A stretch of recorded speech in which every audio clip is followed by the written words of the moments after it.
आप सभी स्टूडेंट आप सभी का स्वागत है आपके यूट्यूब चैनल टाइपिंग इंस्टीट्यूट मरेना में।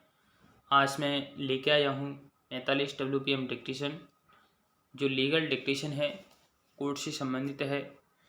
जो भी स्टूडेंट चैनल पर नए आए हैं, चैनल को सब्सक्राइब करें, बेल आइकन दबाएं, जिससे आप तक नोटिफिकेशन पहुँचता रहे। और शाम 9 बजे लीगल डिक्टेशन की क्लास चल रही है, पेड क्लास है। उसमें 80 WPM से 100 WPM डिक्टेशन बोली जाती है। जो भी स्टूडेंट क्लास लेना चाहें वो मेरे कॉन्टैक्ट नंबर पर बात कर सकते हैं। और डिक्टेशन स्टार्ट हो गई 10 सेकंड बाद, तब तक रेडी रहें सभी स्टूडेंट।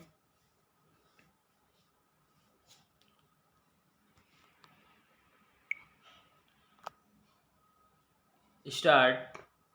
हम खनिज संपदा के क्रमबद्ध उपयोग के हित में यह स्पष्ट करना चाहते हैं कि प्राधिकारी सभी तीनों प्रवर्गों में आने वाले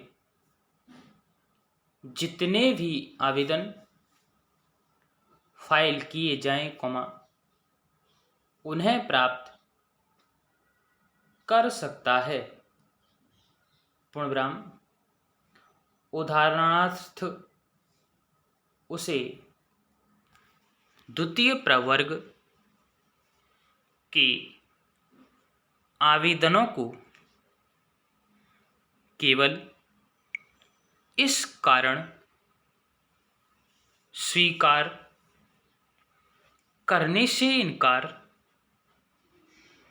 नहीं करना चाहिए कि नवीकरण संबंधी आवेदन फाइल कर दिया गया है। और इसी प्रकार अगले प्रवर्ग के लिए भी ऐसा ही होना चाहिए। पूर्णविराम। किंतु प्राप्त आवेदनों को उनके उचित प्रवर्ग में रखा जाएगा और उन पर ऊपर उपदर्शित क्रम में ही विचार किया जाएगा। पूर्णविराम। Para start. अब हम सुसंगत नियमों के उपरोक्त अर्थान्वयन को ध्यान में रखते हुए इस मामले के तथ्यों पर विचार करते हैं। पूर्णविराम। यह सत्य है कि विद्यमान पट्टेदार ने पट्टे के नवीकरण के लिए अपने पट्टे के अवसान से 90 दिन पूर्व आवेदन किया था। पूर्णविराम।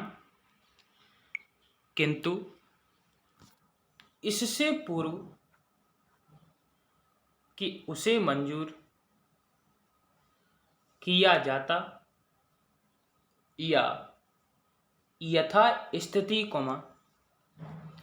नामंजूर किया जाता, उसे 17/7/1987 को वापस ले लिया गया था।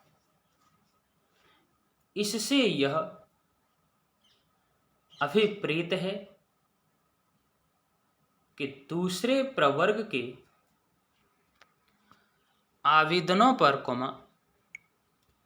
अर्थात उन पर जो नियम 12 4 के निबंधनों के अनुसार प्राप्त हुए थे, विचार करने में अब कोई बाधा नहीं थी, पूर्णविराम। चौथे प्रत्यार्थी का आवेदन ही ऐसा आवेदन था जो नियम 12(4) के निबंधनों के अनुसार प्राप्त हुआ था, पूर्णविराम। अतः उक्त आवेदन को मंजूर किया जाना नियमानुसार है, पूर्णविराम। लेकिन यह केवल 18 एकड़ के लिए था, पूर्णविराम। 22 एकड़ तब भी शेष रहे, जिस पर तृतीय प्रवर्ग के आवेदनों पर विचार किया जाना चाहिए था, पूर्णविराम।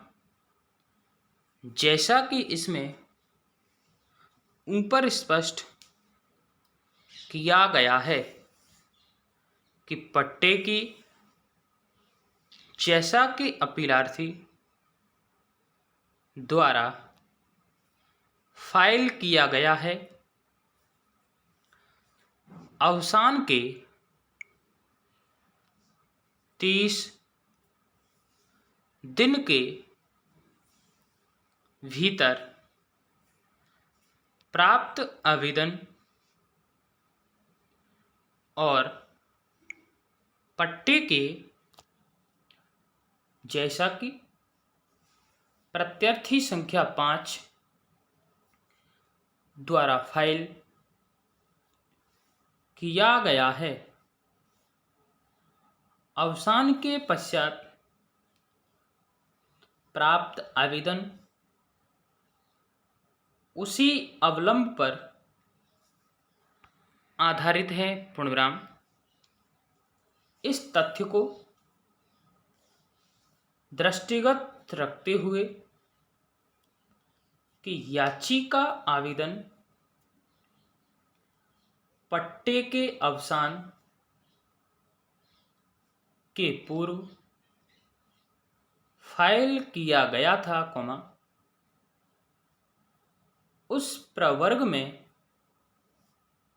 नहीं था कि उस पर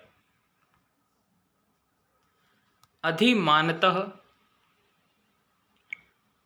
विचार किया जाना चाहिए था, क्योंकि यह पट्टे के अवसान के 30 दिन के भीतर फाइल किया गया था, पूर्णविराम। यह दूसरे प्रवर्ग में नहीं बल्कि तीसरे प्रवर्ग के अंतर्गत आता था, पूर्णविराम। Para start. तदनुसार यह कहा जा सकता है कि प्राधिकारियों ने अपीलार्थी का आवेदन उस रूप में कि वह काल वर्जित है, नामंजूर करके